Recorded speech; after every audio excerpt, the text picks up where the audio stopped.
book had never been a bestseller.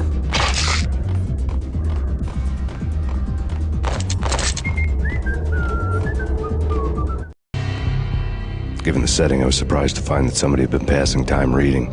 The paperback was entitled The Age of Murder and Storm. The blurb on the back mentioned Norse mythos and Ragna Rock, the end of a Viking world with a terrible winter that covered the earth in ice, when vile crimes were rampant and all humanity lost. I could see how somebody impressionable might get it into their head that we were at the end of time. I was also beginning to see what the nightclub and its owner were all about.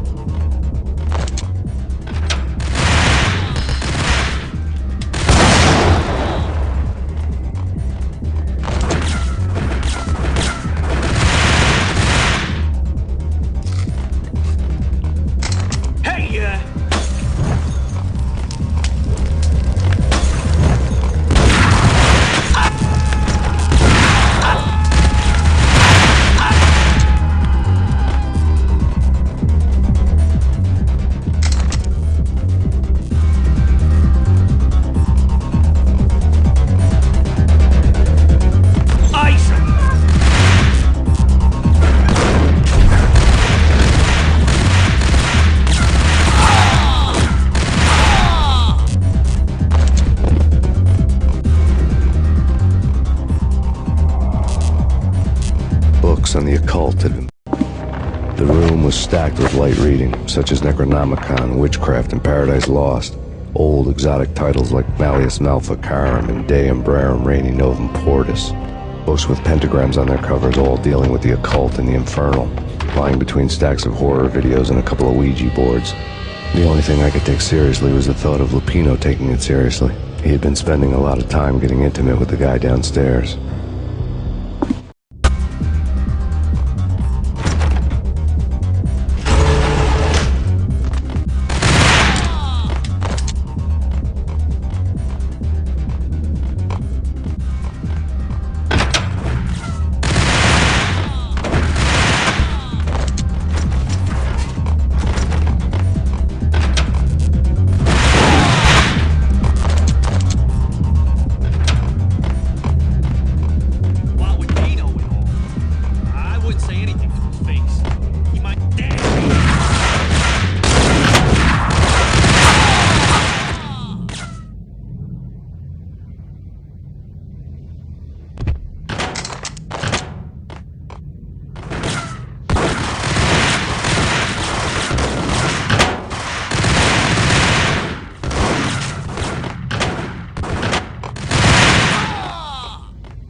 The backstage area led to Lupino's inner sanctum.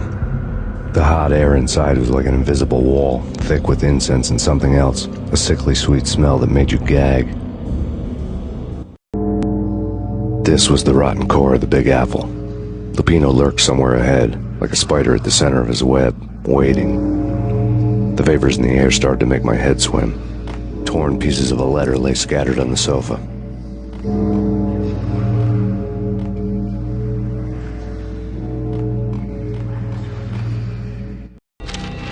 Punchinello had threatened Lupino in writing. The note had been torn to pieces, bloody fingerprints all over them. Don't want you to think that one of my boys is not playing with a full deck. Shape up, Jack. We are running a business here. I'd hate to send the trio to strong-arm you. The trio were the Don's notorious henchmen. It was obvious that Lupino hadn't been intimidated by the threat. Lupino's notes covered the table. Jack Lupino was crazy, all right. The table was scattered with notes of demented arcane nonsense written in rusty blood, a mishmash list of demons, devils, and dark gods evoked.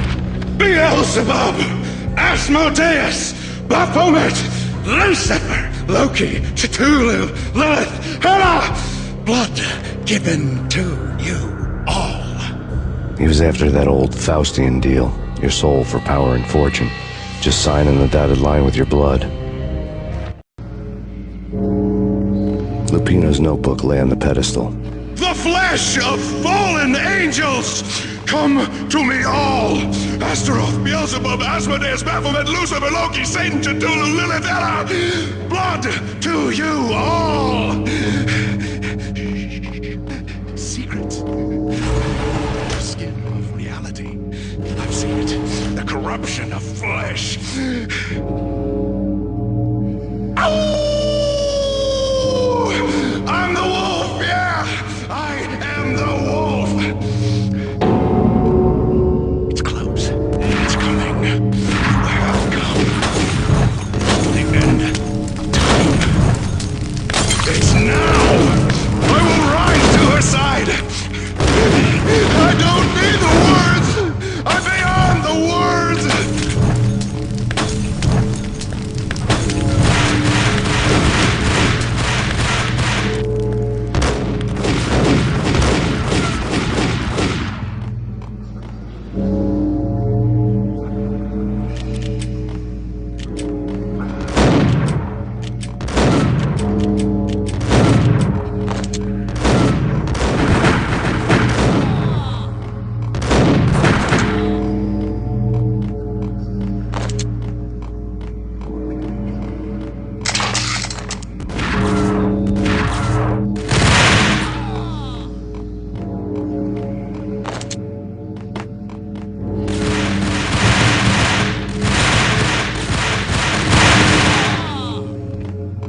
I had known there'd have to be a catch in it somewhere, and this one was the Empire State Building of catches.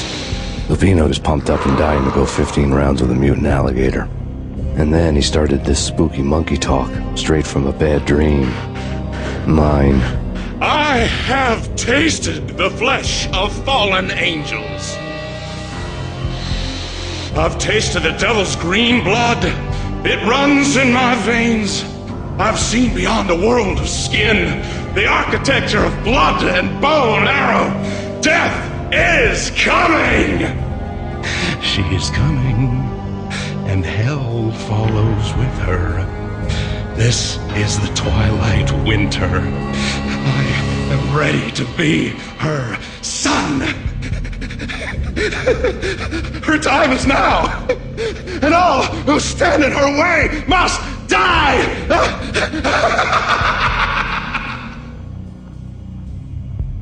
Die! You'll die! You'll die! Now! All die!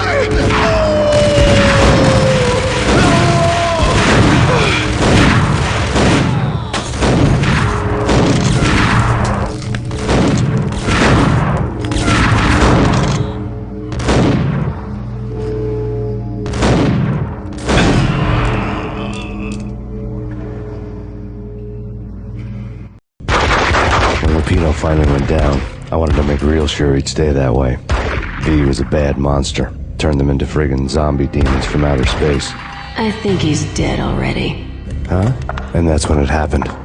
But dead or not, you've got the wrong guy. In stepped this knockout femme fatale holding a gun to my face.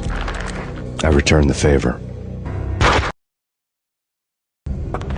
Lisa Punchinello. Lisa Punchinello was the Don's